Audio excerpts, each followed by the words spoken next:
বাহ বাহ রাহুল বাহ, তোর মধ্যে পজিটিভ জিন আছে বলে এই সংসারের সবকিছু ভালোটুকু তুই তুই একাই ভোগ করবি, আর আমার মধ্যে নেগেটিভ জিন আছে বলে আমি কিছু ভালো ভোগ করতে পারবো না। বাহ বাহ। আরে কুন্তলা, কেন পারবি না? কি চাপ তুই বল? এই কোম্পানির এমডি চেয়ার, চ্যাটার্জি ইন্ডাস্ট্রিজের পূর্ণ মালিকানা, বাড়ি গাড়ি বিষয় সম্পত্তির পূর্ণ অধিকার। আমি তোকে সব ছেড়ে দিতে পারবো কুন্তল, সব ছেড়ে দিতে পারবো, কিন্তু আমি যেমন কোনোদিন এই কুন্তল চ্যাটার্জি হতে পারবো না, তেমনি তুইও কোনোদিন রাহুল চ্যাটার্জি হতে পারবি না। Understand?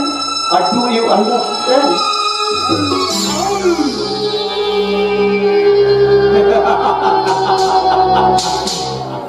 Understand? I do understand better.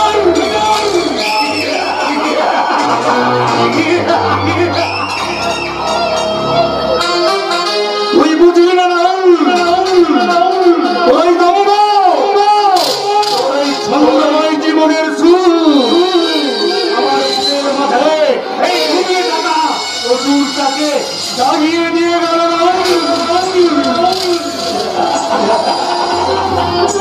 শুনেছি ওই পুরাকালে সমুদ্র মন্থনের সবটুকু অমৃত ওই দেবতারা একাই ভোগ করেছিল, আর শুধু ভাগে শীতে ফোটাও জোটেনি। কিন্তু এই আধুনিক যুগের সংসার সমুদ্র মন্থনে অমৃতের স্বাদ আমিও পেতে চাই।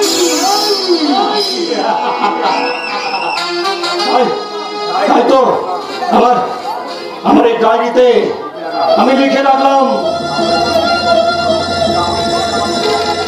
রাহুলের জীবনের সবকিছুর ভালোর ভাগ আমার চাই চাই চাই চাই। আমি তো ভেবেছিলাম ভালোভাবে বাঁচবো, নায়কের মতো বাঁচবো, গৌরীকে ভালোবাসবো, বিয়ে করবো, কিন্তু গৌরী তো রাহুলকে ভালোবাসে। কিন্তু এইভাবে তো আমি গৌরীকে তাহলে পাবো না।